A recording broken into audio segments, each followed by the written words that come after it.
بسم الله الرحمن الرحيم والحمد لله رب العالمين والصلاة والسلام على المبعوث رحمة للعالمين سيدنا محمد وعلى آله وأصحابه أجمعين أما بعد. Dans cette vidéo, Inch'Allah Ta'ala, je vais régler un problème, régler un compte en fait qui ne me concerne pas directement. Sans fausse modestie, Abu Muslim n'a absolument aucune importance dans cette histoire. Mais ce qui est important, c'est l'honneur des musulmans en général en ce qui concerne la visite des tombes des Salihin et l'accusation que certains font de faire du shirk sans pour autant nous traiter de mouchrik, parce que certains d'entre eux essayent de faire attention pour ne pas être traités de takfiri, mais d'autres n'hésitent pas, comme l'ami de Michael Froment, là, comment il s'appelle, Zubayr ou je sais pas qui là, un frère sur Twitter qui n'hésite pas à me traiter de mouchrik puisque je suis arabophone, je sais très bien ce que je fais, etc. Donc il faut qu'ils se mettent d'accord entre eux. De Abu Muslim Safirullah, qui est ouvertement un prédicateur apostat, mouchrik, un adorateur de mort, un mécréant, eh bien, comment dire, dans ces vidéos où il appelle les gens à adorer autre qu'Allah, où il invoque des saints, etc., etc., il cite son cher, Yussidi al-Jabr. Très rapidement, ça fait longtemps que je voulais faire cette vidéo, mais évidemment, on a toujours envie de faire la vidéo la plus précise possible pour pas laisser d'échappatoire aux frères. Mais je me dis, si je la fais pas maintenant, je la ferai jamais. Donc je vais la faire de tête. Et à l'époque d'Internet et en plus aujourd'hui de chat de Jacques GPT, je veux dire, et de Maktaba Shamila, tous ceux qui sont honnêtes peuvent vérifier rapidement. Alors on y va rapidement, je ne vais pas dépasser 10 minutes, Inch'Allah Ta'ala. Donc j'étais tranquillement à la Umrah, alhamdulillah, qu'Allah il accepte. Et Wallah al-Azim, j'étais en paix. Je me suis dit, allez, faut que j'arrête un peu les polémiques, etc. Là, on est pour les ibadat. Et en plein dans la Umrah, je vois des mises en garde contre moi sur Twitter, etc. Mon ancien enseignant, enfin mon enseignant, Oustaz Mahmoud Shafi'i, a fait une mise en garde contre moi. Bref, pas de souci. C'est vrai que ce serait mieux pour eux de ne même pas me faire de la pub parce qu'ils m'ont fait de la pub. Donc c'est mieux, ce serait mieux pour eux qui parlent même pas de moi. Parce qu'en plus, ça me remotive encore plus à,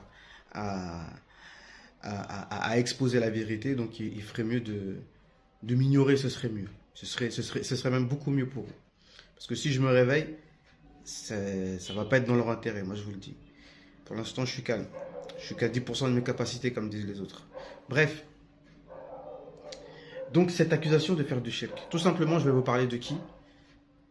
De Bilal ibn Harith al-Muzani. Parce que quand je suis revenu de la Umrah, dans le quartier où j'habite, qui est, j'allais dire, infesté de Wahhabis, parce que c'est encore un fait, les gens de notre génération, de France, de banlieue, la plupart sont salafis.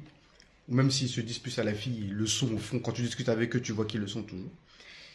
Ils viennent me voir, comme j'ai fait une vidéo où j'ai visité la tombe de l'imam Suyuti et que j'ai dit Ishfa' lana. Donc on a plusieurs choses à traiter, mais je traiterai dans des vidéos différentes. Le fait que je parle à un mort, est-ce qu'il est vivant ou pas, et est-ce qu'il peut comprendre le français, l'imam Suyuti. Tout ça on en reparlera dans d'autres vidéos, sinon ça fera trop long. On a plein de choses à régler. Alors, quand ils sont arrivés pour me dire, parce que là ils étaient décidés à plus me parler, les plus cool d'entre eux qui continuent à me passer le salam, là ils ont décidé de plus me passer le salam. Franchement, ça me. Bref, ça. Je dis, c'est même moi qui devrais qui devrait ne pas leur passer le salam depuis. D'accord? Donc, je ne suis pas en train de faire la victime, au contraire. Je vais plutôt être le bourreau. Maintenant. Je ne fais pas la victime, je vais faire le bourreau. Si vous voulez savoir. Donc, ils ont voulu en fait me mettre la preuve contre moi pour me dire maintenant on ne parle plus. Alors quand j'essaye de leur dire qu'il y a un sahabi qui s'appelle Bilal et sur le coup, comme il m'avait pris un peu au dépourvu, je me souvenais plus du nom. Exact. Ils disent Bilal, mais il y a un seul Bilal de toute façon. Tu vois? Déjà, ils savent même pas ce dalil-là. S'ils étaient un minimum informés, ils sauraient que on a une preuve d'une action d'un compagnon qui s'appelle Bilal ibn Harith al-Muzani. D'accord? Ce compagnon-là, lorsqu'il y avait une grande famine à Médine, il est venu devant la tombe du prophète pour dire Ya Rasulallah, adrik ummatak fa innahum qad halaku. Ya Rasulallah, fais quelque chose pour ta umma, ils sont dans la perdition, on va tous mourir. Et là, il a vu le prophète sallallahu alayhi wa sallam en rêve après avoir. Et dans son rêve, il a vu le prophète donc, sallallahu alayhi wa sallam lui dire va voir Omar ibn Khattab et dis-lui Ya Omar ibn Khattab, qad ahadtuka kayyisan fama sha'nuk.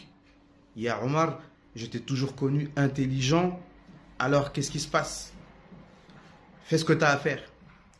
Et ce Bilal ibn Harith al-Muzani est parti voir Omar ibn Khattab, lui a dit je suis le messager du messager d'Allah pour toi, pour te dire tel et tel. Et c'est à ce moment-là qu'il a réuni les gens pour faire istisqa et demander à Abbas, qui n'est clairement pas le meilleur parmi les présents. Omar ibn Khattab est plus pieux que lui, donc si quelqu'un devait faire dua, ça aurait été lui.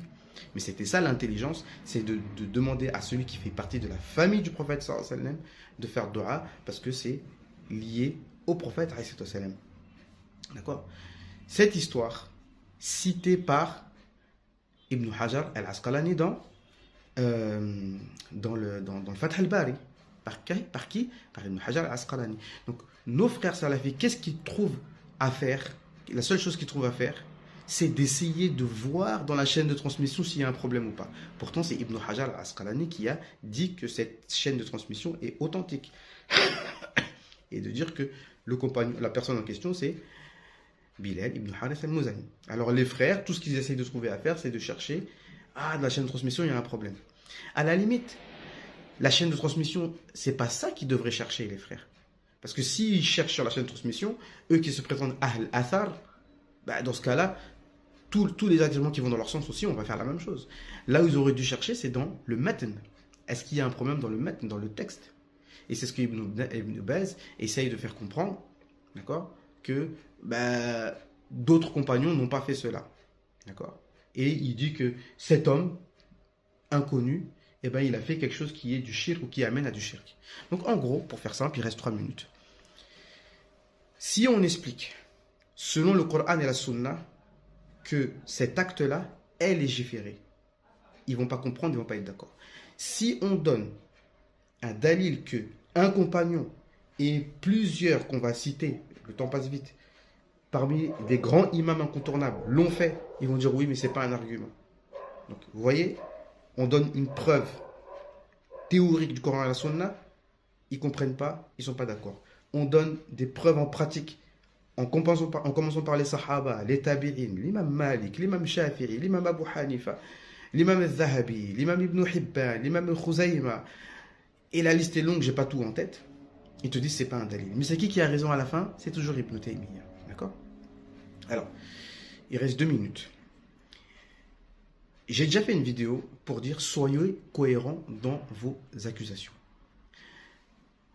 Nous, les Ash'ari soufis, que vous accusez d'avoir un autre égarement qu'on appelle Wahdat al-Wujud. Ou Wahdat al-Mujud. C'est-à-dire qu'on a tellement le tawhid qu'on voit Allah à travers toutes choses. Que c'est Allah qui fait. Même quand on voit les créatures qui font, on voit que c'est Allah qui fait. C'est ça, Wahdat al-Wujud. D'accord? Mais en même temps, vous nous accusez d'attribuer à des créatures des attributs de la divinité. Où est la cohérence? Je termine. Dans le site Islam Web, dans lequel ils étaient obligés d'avouer que Ibn Hibban a dit que lui, il allait souvent à la tombe d'un pieux et faire dua auprès de cette tombe et que toujours ses dua étaient acceptés. Il lui rapporte de lui-même. Et Zahabi, la même chose. Ils étaient obligés d'accepter que ces 2 textes sont authentiques. Ils disent, ouais, mais c'est pas une preuve. De toute façon, on en reparlera. Qu'est-ce que je voulais dire? À un moment, ils disent, pour dire que c'est pas une preuve, ils disent que peut-être que, en fait, le titre même de l'article, c'est le fait que les doigts soient acceptés auprès de cette tombe, ça ne veut pas dire que c'est légiféré. Eh bien, nous, justement, c'est exactement ce qu'on dit. Parce qu'ils disent que c'est peut-être que la dua a été acceptée ittifaqan. C'est ce qu'ils ont dit. C'est-à-dire que peut-être que c'est au moment où tu as fait la dua, où Allah Azza wa Jal a accepté, t'a donné cette chose, mais ça ne veut pas dire que c'est cette chose-là qui t'a donné. Et nous, c'est exactement ce qu'on dit. C'est ce que j'ai essayé d'expliquer aux frères quand je suis rentré au quartier, mais ils n'ont pas voulu m'écouter, ils sont presque moqués de moi, ils disent mais ça n'a rien à voir. C'est quoi? C'est que nous, parce qu'en fait, nous on dit que le fait de faire l'istirasa, c'est un sebeb. D'accord? Au même titre que boire de l'eau.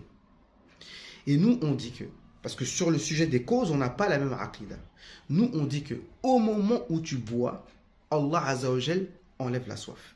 Mais que l'eau n'a rien à voir dans le fait que ta soif parte. Pareil pour toutes les causes.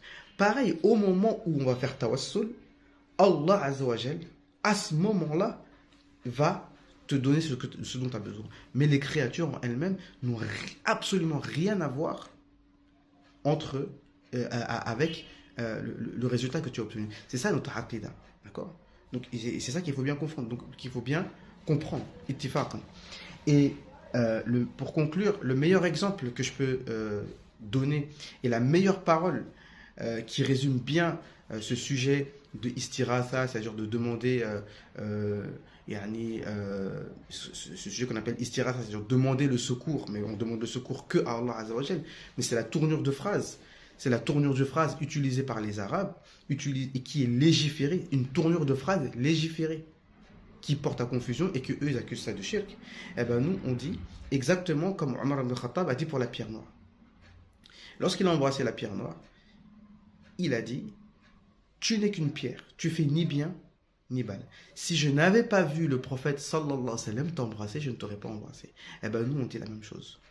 Le istiratha, personne, aucune créature ne peut me faire du bien ou me faire du mal, ne peut réunir ou détacher. Aucune créature ne peut te donner un atome de bien sans la volonté et la puissance d'Allah subhanahu wa ta'ala. Mais si on n'avait pas vu, si le prophète sallallahu alayhi wa sallam n'avait pas enseigné cela à travers le hadith, comment ça s'appelle ce hadith? Le hadith de Tawassul. Il a enseigné à cet homme aveugle de dire Allahumma inni as'aluka wa atawassalu bika bi nabiyyika Muhammad nabiy ar-rahmah ya Muhammad inni as'aluka inni ya Muhammad inni as'aluka bi rabbi, etc. C'est le prophète sallallahu alayhi wa sallam qui a enseigné cette dua de dire je te demande par ton prophète Muhammad, le prophète de la miséricorde, ya Muhammad, ô toi Muhammad, etc.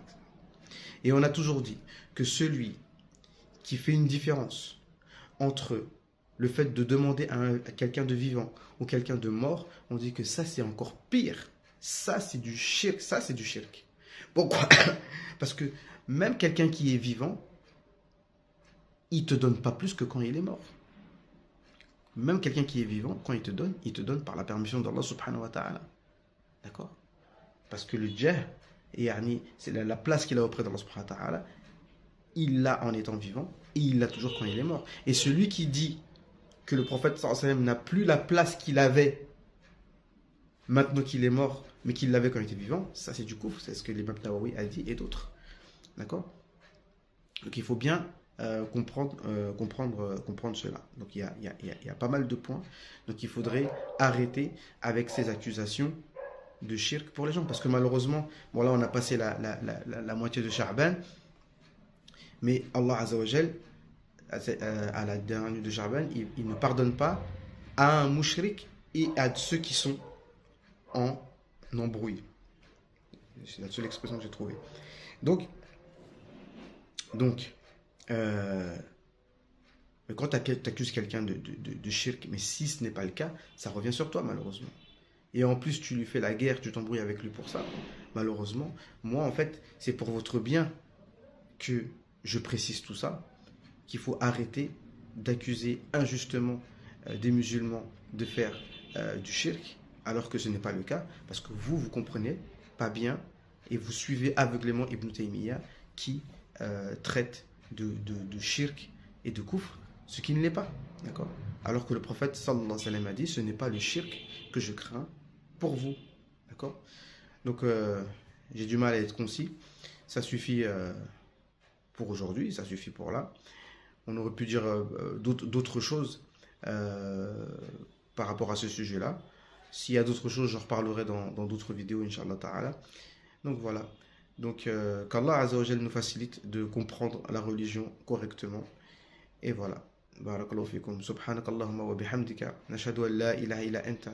نستغفرك ونتوب إليك سبحان ربك رب العزة عما يصفون وسلام على المرسلين والحمد لله رب العالمين والسلام عليكم ورحمة الله تعالى وبركاته